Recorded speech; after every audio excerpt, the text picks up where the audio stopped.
এই ঘরটা করতে কত টাকা খরচ হয়েছে সেটার একটা পূর্ণাঙ্গ হিসাব দেব। সম্পূর্ণ ঘরে আমাদের খরচ হচ্ছে দেখেন, এই কাগজ আর এই যে উপরের যে জিও শিট, এই দুইটা মিলে আমাদের 1000 টাকা খরচ হয়েছে। সুন্দর একটা ঘর তৈরি করা হয়েছে আমাদের সুন্দরী মুরগিদের জন্য। তো এখন আমি হচ্ছে ওদের যে ছোট ঘর আছে ওই ঘর থেকে ওদেরকে নিয়ে কিন্তু এইখানে স্থানান্তর করবো ইনশাআল্লাহ।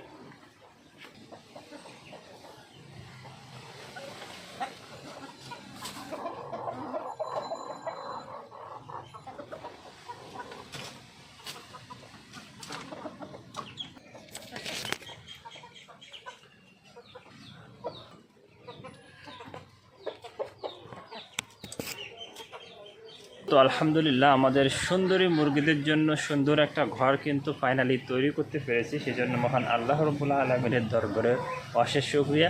কারণ এখন যে পর্যাপ্ত বৃষ্টি, এই বৃষ্টিতে কিন্তু আমরা ঘরের কাজটা করতে পারতেছি না। আর যেহেতু আমরা নিজেরাই কাজ করি, আর এই ঘরের যত কিছু আমরা তৈরি করছি সব কিছুই প্রায় আমাদের বাড়ির। বিশেষ করে এইখানে যে বাঁশগুলো ব্যবহার করা হয়েছে সবগুলো আমাদের নিজেদের বাঁশ ঝাড়ের থেকে আসলে সংগ্রহ করা। কোনো কিছু আসলে মানে কোনো বাঁশ কেনা না। এইখানে আপনারা খুবই কম খরচে, মানে এই ঘরটা করতে কত টাকা খরচ হয়েছে সেটার একটা পূর্ণাঙ্গ হিসাব দেব এই ঘরের পরিপূর্ণ কাজ শেষে। তবে আপাতত দেখেন আমরা কোন সিস্টেমে ঘরটা করতেছি। আমরা অল্প জায়গায় আসলে অনেক হাঁস মুরগি রাখবো। মূলত এখানে হাঁস না, এখানে মুরগি রাখবো বেশি। আর হাঁসগুলো আমরা অন্য সাইডে রাখার চেষ্টা করবো ইনশাল্লাহ। তো প্রথমে আমরা একটু দেখি যে আমরা ঘরটা কিভাবে তৈরি করেছি। এবং আমাদের এইখানে যে মুরগিগুলো আছে আপনারা দেখতে পাচ্ছেন ভিতরে, আমাদের টোটাল হচ্ছে আপনার 6টা শৌখিন মুরগি ছিল, যেটা নিয়ে আমি একটা ভিডিও করছিলাম। তার থেকে আমাদের সবচেয়ে সুন্দরী যে মুরগি ব্রাহ্মা, যেটা আপনার হোয়াইট ব্রাহ্মা, সেই মুরগিটা কিন্তু বন বিড়ালে নিয়ে গিয়েছিল সম্ভবত। আমরা পায়ের সাপটাপ দেখে যতদূর আন্দাজ করেছি যে বন বিড়ালে এগুলো নিয়ে গিয়েছিল। তো বন্ধুরা আমি একটু দূর থেকে যদি দেখাই, দেখেন এই সাইডটা কিন্তু সম্পূর্ণ ফাঁকা, এখনও কাজ করা হয়নি। এই সাইডের নিচটাও কিন্তু ফাঁকা রাখা হয়েছে। আমরা মুরগিগুলো কিন্তু উপরে এদের জন্য আলাদা করে ঘর করছি। আশা করি আপনারা বুঝতে পারছেন। দেখেন নিচ কিন্তু ফাঁকা এবং উপরে ঘর করছি, ঠিক আছে। এখনও কাজ শেষ নামে নিয়ে এইখানের। তবে মোটামুটি এই যে মুরগিগুলো রাখার মতো হয়েছে। তলায় কিন্তু আরও অন্য অন্য মুরগি বা আমাদের দেশি যে মুরগিগুলো আছে সেইগুলো রাখা যাবে। এর ভিতরে হোক আর এর তলায় হোক, ভিতরে যদি আমরা কোনো পেপার দিয়ে উপরে আপনার তুষ বা কাঠের গোড়া দিয়ে এদেরকে রাখতে পারি সেটা একরকম হবে। আর যদি পরিবেশ আরও ভালো রাখতে চাই সেক্ষেত্রে আমরা এই নিচ দিয়ে আরেকটা থাকা করব, তার উপরে আমরা পেপার দেব, যাতে প্রতিদিন এদের যে মুরগির যে পায়খানাগুলো আছে সেগুলো আমরা পরিষ্কার করতে পারি। এইখানে দেখেন আমাদের তো খরচ হয়নি খুব বেশি। তার কারণ হচ্ছে যে বাঁশগুলো আপনারা দেখতেছেন, বাঁশ থেকে চুটা বানিয়েছি এবং সেই চুটাগুলো কিন্তু এখানে রেলিং আকারে দিয়েছি। এর তলায়ও কিন্তু দেওয়া হয়েছে। দেখেন নিচে যে থাকটা করা হয়েছে এর তলায় কিন্তু আপনার চুটা দেওয়া হয়েছে। চুটার পরে আমাদের খরচ হচ্ছে শুধুমাত্র এই যে প্লাস্টিকের নেট বলেন বা বেড়া বলেন, অনেকে অনেক রকম বলে, এটা প্লাস্টিকের নেট বলি আমরা।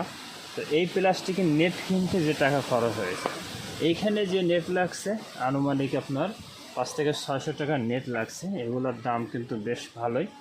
এছাড়া এই ঘর করতে আমাদের শুধু শ্রম দিতে হয়েছে, তাছাড়া খরচ হয়নি।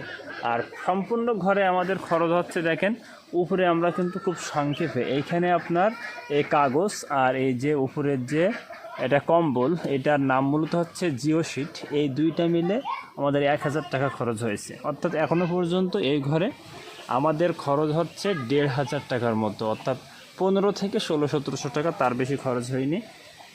আর মানে কিছু কাটা কিনতে হয়েছে, এই যে এখানে যেসব কাটাগুলো ব্যবহার করতে হয়েছে সেগুলো কিনতে হয়েছে। বাট সবচেয়ে বড় যে খরচ সেটা হচ্ছে মিস্ত্রি খরচ এবং বাঁশের যে খরচ। তো এইগুলো হচ্ছে সম্পূর্ণ আমাদের কিন্তু বাঁশের ঝাড় আছে আলহামদুলিল্লাহ। আমি একটা শর্টস ভিডিওতে আপনাদেরকে দেখিয়েছিলাম।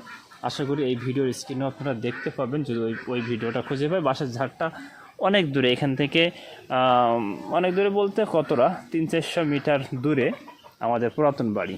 তো বন্ধুরা, আপনাদের কারো বাড়িতে শৌখিন মুরগি আছে কি না এবং কী জাতের শৌখিন মুরগি আছে সেটা অবশ্যই আপনারা কমেন্টে জানাবেন। আমি যদি একেবারে শেষের দিকে একটুখানি সংক্ষেপে বলি, যারা ওই ভিডিওটি দেখেননি, এইখান থেকে দেখেন, আমি এই যেটা দেখা যাচ্ছে এটাই কিন্তু মোরগ, এটা হচ্ছে আপনার সিল্কি, এটা নিয়ে কোনো সংশয় নেই। এরপরে দেখেন যে কালোটা দেখা যাচ্ছে, এটা হচ্ছে ব্ল্যাক অ্যাস্ট্রোলার্প। এরপরে হচ্ছে এইখানে নিচে দেখেন একটা, এই যে দেখেন এই যে এইটার মানে একটু ময়লা মাটি হয়ে গেছে, মাঝে মাঝে তো ছালা থাকে, এই যে নিচে যেটা নিচে এটা হচ্ছে আপনার ফ্রিজল। এটা ফ্রিজলটা কিন্তু আসলে নির্দিষ্ট কোনো জাত না, এখন জাত হয়তো হয়ে গেছে। এই যে দেখেন এটার কিন্তু পাখনা সব উল্টানো, ঠিক আছে। বাকি যে দুইটা আছে এই দুইটাই আসলে আপনার ব্রাহ্মার পর্যায়ে পড়ে এগুলা। এটা তো আপনার লাইট ব্রাহ্মা, এবং এই পাশে যেটা আছে এটার একটা নাম আমি দেখছিলাম, তবে এটাও ওই একই কোয়ালিটির। দেখেন এটারও কিন্তু পায়ে পর্যন্ত পাখনা আছে, তবে সবচেয়ে বড় যেটা ছিল সেটা কিন্তু নাই, সেটা অসতর্কতা বশত, আসলে সবই আল্লাহ পাকের ইচ্ছা, আমাদেরও ভুল ছিল।